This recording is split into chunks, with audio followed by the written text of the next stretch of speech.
السلام علیکم ورحمۃ اللہ وبرکاتہ۔ قال النبی صلی اللہ علیہ وسلم انا خاتم النبیین لا نبی بعدی او کما قال علیہ الصلاۃ والسلام۔ النصیحہ قرآن و سنت اکیڈمی کی طرف سے آن لائن ختم نبوت کورس کی 16ویں نشست ہے۔ محترم سامعین، گزشتہ نشستوں میں ہم نے اسود عنسی اور مسلمہ کذاب کے مختصر احوال اور پھر حضرات صحابہ کرام رضوان اللہ علیہم اجمعین کے ہاتھوں ان کی ہلاکت کا تذکرہ کیا تھا۔ آج کی اس نشست میں بھی دور نبوت کے ایک جھوٹے نبی طلحہ اسدی کا ذکر کریں گے اور پھر اس کے انجام کا بھی، تاکہ ہمارے سامنے نمونہ آ جائے کہ حضور صلی اللہ علیہ وسلم اور حضرات صحابہ کرام رضوان اللہ علیہم اجمعین اپنے اپنے دور کے جھوٹے مدعیان نبوت کے ساتھ کیا رویہ اختیار فرمایا کرتے تھے اور کیا طرز عمل ہوتا تھا۔ محترم سامعین، طلحہ اسدی، اس کا تعلق خیبر کی بستیوں سے تھا۔ اس شخص نے رسالت مآب صلی اللہ علیہ وسلم کے ہی دور میں مرتد ہو کر سمیرہ نامی مقام پر جا کر اقامت اختیار کی اور پھر وہاں نبوت کا دعویٰ کر کے لوگوں کو گمراہ کرنے لگا، اور دیکھتے ہی دیکھتے ہزاروں لوگ اس کے حامی اور ہم نوا بن گئے۔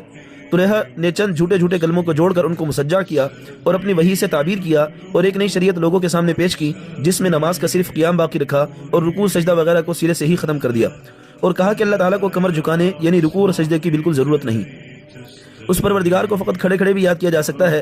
اسی طرح دیگر احکام وغیرہ کا بھی حلیہ مسخ کر دیا۔ مزید اس کا کہنا یہ تھا کہ ہمیشہ جبرائیل امین ٹھہرے رہتے ہیں، میرے پاس ہمیشہ ٹھہرے رہتے ہیں اور وزیر کی حیثیت سے میرے امور اور معاملات میں مشورے دیتے رہتے ہیں۔ تاریخ میں یہ وہ شخص تھا کہ جس نے سراپا نبوت جناب خاتم النبیین صلی اللہ علیہ وسلم کو بھی اپنی نبوت کی دعوت دے دی۔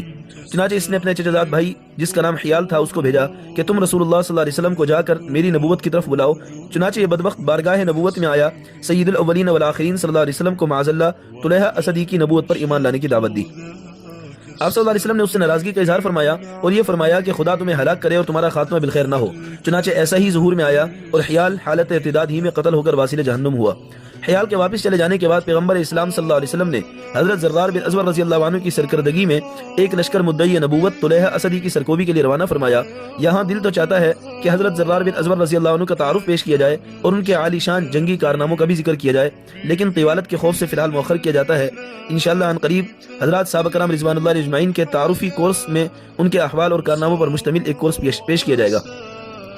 محترم سامعین، یہاں ذرا رک کر اس بات کو سوچیں کہ جھوٹے داعی نبوت کرنے والے، ان کا رسول اللہ صلی اللہ علیہ وسلم نے کیا علاج فرمایا؟ کیا ان کو معاف کر دیا؟ کیا نرمی سے کام لیا یا درگزر فرما دیا؟ نہیں، بلکہ اس کی سرکوبی کے لیے فوراً ایک لشکر روانہ فرمایا۔ اس میں مسلمانوں کے لیے ایک بہت بڑا سبق ہے۔ چنانچہ اسلامی لشکر روانہ ہوا اور واردات کے مقام پر جا کر خیمہ زن ہوا۔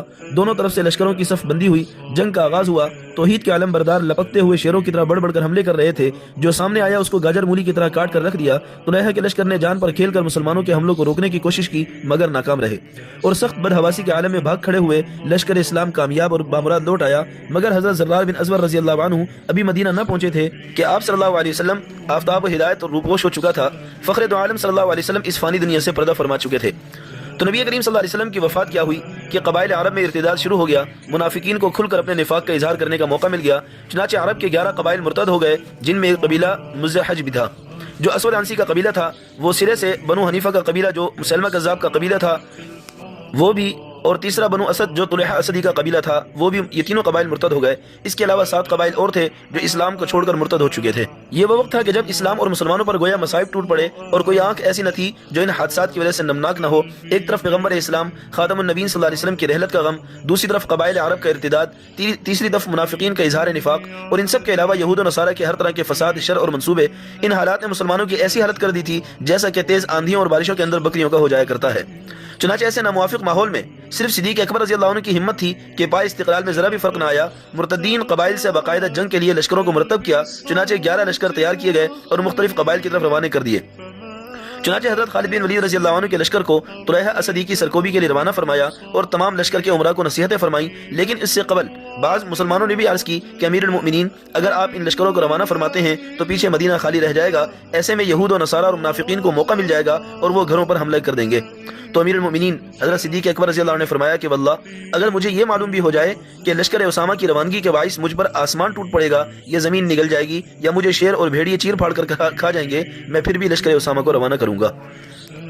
دراصل لشکر اسامہ کو حضور صلی اللہ علیہ وسلم نے اپنی حیات مبارکہ میں ہی روانگی کا حکم فرما دیا تھا اور اس کے بعد ہی آپ صلی اللہ علیہ وسلم کی رحلت کا سانحہ پیش آیا تھا۔ چنانچہ لشکر اسامہ بھی روانہ ہوا اور دیگر لشکر بھی، یہی حضرت صدیق اکبر رضی اللہ عنہ کی استقامت تھی اور ایک بار تو یہاں تک فرما دیا کہ اگر بالفرض تم لوگوں میں سے کوئی ایک بھی میرا ساتھ نہ دے تو میں ان سے تنے تنہا مقابلہ کروں گا، لیکن یہ ممکن نہیں کہ اسلام کا رکن توڑا جائے، شاعر الہیہ کی توہین ہو جائے اور میں اسے گوارہ کر لوں۔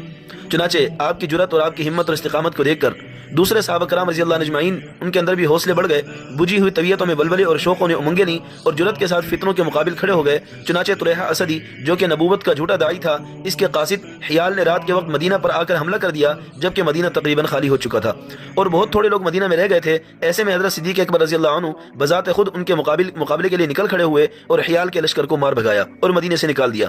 چنانچہ طلحہ کے لوگوں نے اس شکست کا بدلہ لینے کے لیے اور انتقام کے جوش میں آ کر اپنے اپنے قبائل کے بہت سے مسلمانوں کو شہید کر دیا۔ حضرت صدیق اکبر رضی اللہ عنہ کو جب یہ خبر ملی تو آپ کو بہت رنج ہوا اور قسم کھائی کہ میں ان کا بدلہ ضرور لوں گا۔ چنانچہ ادھر حضرت اسامہ رضی اللہ عنہ کا لشکر واپس آ چکا تھا۔ آپ نے حضرت اسامہ رضی اللہ عنہ کو مدینہ میں اپنا نائب بنایا اور بنفس نفیس طلحہ کی سرکوبی کے لیے اور دشمنوں کا مقابلہ کرنے کے لیے روانہ ہوئے۔ حضرت صدیق اکبر رضی اللہ عنہ دیگر مسلمانوں کی بہادری کے جوہر ایسے دکھائے کہ مرتدین ان کے درمیان ٹھہر نہ سکے، ان کے پاؤں اکھڑ گئے، گویا مرتدین کے حلقوں میں قیامت کھڑی ہو گئی۔ چنانچہ جب دیگر قبائل نے میدان جنگ سے فرار ہو کر جان بچائی تو امیر المؤمنین نے لشکر کے ساتھ مدینہ تشریف لائے کہ کہیں ایسا نہ ہو کہ مرتدین مل کر مدینہ کے اندر کوئی اور فتنہ کھڑا کر دیں۔